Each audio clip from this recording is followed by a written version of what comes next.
Hi, today we're going to talk about new partners and how and when to introduce them to your child or children, and the role that your child's other parent should play in this.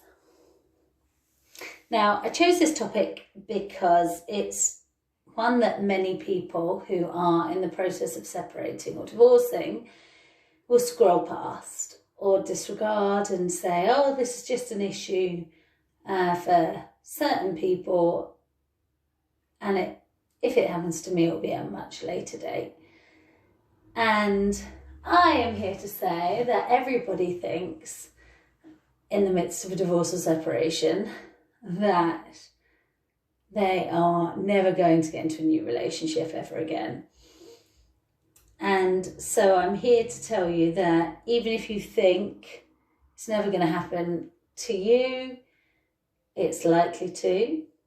And if you know it's going to happen for your child's other parent, maybe perhaps they have started a relationship very quickly after the end of the relationship, or there was infidelity at the end of the relationship, and you still think, well, it's only a matter for them, then I'm here to tell you that it is likely to happen for you as well in the future.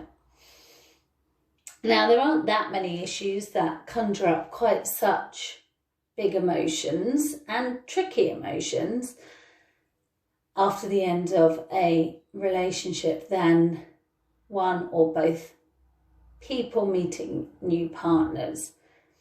And so I think the fact that this is an incredibly predictable event, and also with predictably high emotions, it's something that we can probably get out ahead of and anticipate.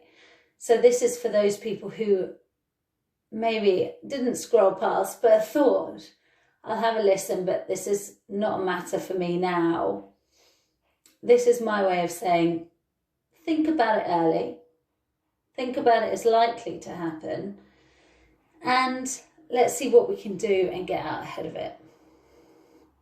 Now, my practical suggestions work particularly well if there isn't a particular person or people on the scene, because it means that the issues can be looked at a little bit more dispassionately and a little bit more objectively, and with a little bit less pressure and immediacy. But they also work if there is someone else on the scene, or if that person has already been introduced to your child or you found out about them and you hadn't been told straightforwardly, then these can all be used as sort of repair techniques as well. So my first suggestion, as with a lot of these topics, is to spend some time by yourself having a think. And have a think about what it is about this new partner that upsets you or triggers you. And there's going to be a whole category of things that come out from that relate to you as a former partner. And while it's incredibly important to have space to process those, that's not within the remit of this blog. Though it's just a flag to say those are things that should be dealt with. But the most important thing is to separate out those things from the other things that may upset or trigger you about this new partner or this theoretical new partner in your role as a parent. So, first category of things that upset or trigger you as a former partner, we're going to separate that out from the things that are going to conjure up big feelings in your role as a parent. Now, this could be a number of different things, and it's likely to be related to issues that may have been there in the relationship, parenting issues, again, I want to separate out those issues, but parenting issues that were there in the relationship, such as maybe if one parent felt sidelined and didn't feel like they were playing an equal role as a parent, then they may well feel particularly threatened by the idea of someone else coming in, particularly if that person is of their gender, and potentially conjuring up feelings of them taking their role as the, say, man of the family or something like that. So have a think about, what the issues were in your parenting team, and see whether any of them relate and whether any of them would be particularly triggered by the involvement of new people in your child's life. Now, step 2 is to have a look at this second category of things, what are triggering you in your role as a parent, and think about what would make you feel more comfortable about those things. So if, for example, the issue is whether this new person is going to take your place, then perhaps what that person is referred to is incredibly important to you. It may be that a huge difference between them being referred to by a nickname along the lines of mama, papa, mummy, daddy, mother, that sort of thing, as opposed to their first name. So have a think about practical things that can be done that would make you feel more comfortable. To give you some guidance, I've got a list of things to have a think about, and I'm asking you to have a think about them and what would make you feel comfortable if your child's other parent was contemplating introducing a new partner into their life. So firstly, when the other parent is told about the existence of the relationship. Number 2, when the child is introduced to the new partner. Number 3 is when they are introduced, how they are described as daddy's new girlfriend, say, or your stepmom or something like that. Number 4, what happens if the child already knows the new partner and has known them in a different capacity, say as a friend of the family, or if they know their children, say if they're at school with them. Number 5, whether or not you meet the new partner and whether you meet them first, at the same time, or at all. Number 6, when or if the new partner is able to take care of the children alone.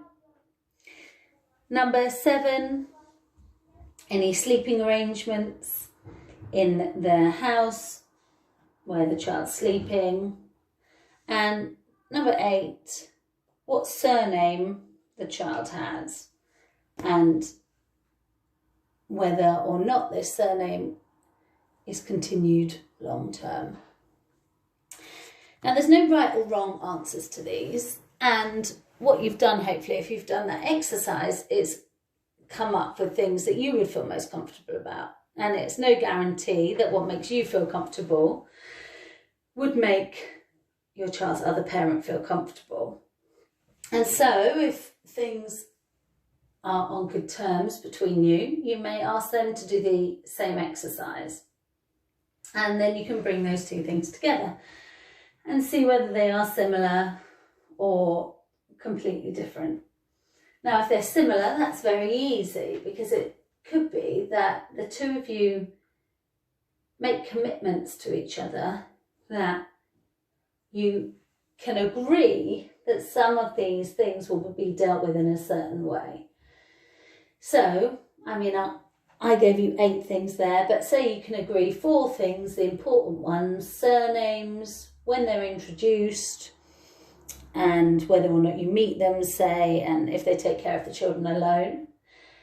And if you can reach an agreement that works for both of you, again, this may be being done because one parent has a new partner on the horizon, but it's useful to talk about it in reciprocal ways, mirroring both situations, because there may well be situations where both parents have partners who come and go on the horizon, and so it's good to depersonalise these things.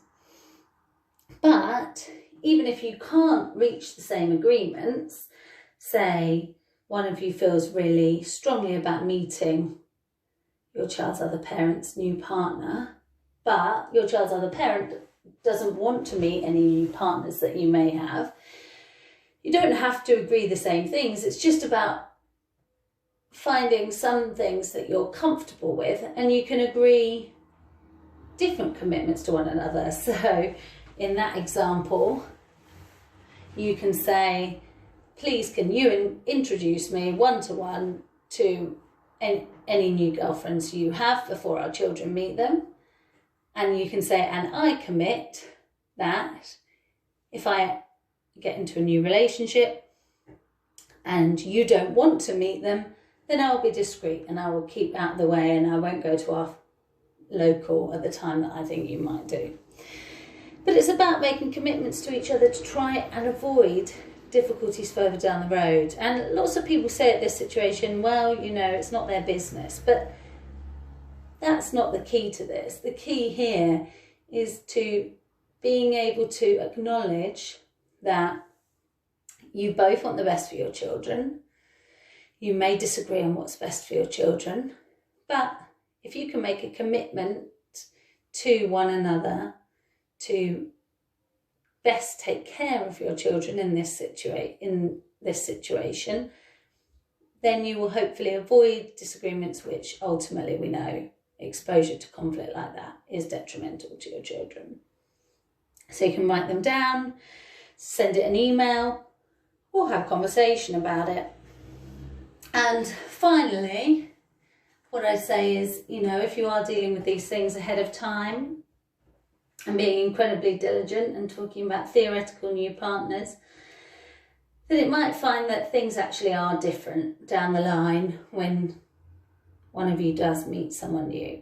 And so you want to make sure that something like this has flexibility in it, and that if it does need to be changed, then you're going to want to approach your child's other parent ahead of time and give them a heads up and see whether, you know, they're open to the idea of changing those commitments you've made. So there's a whistle-stop tour of how and when to introduce new partners to your child. As ever, there's no one right answer. The only important thing is what works best for your family. All the very best.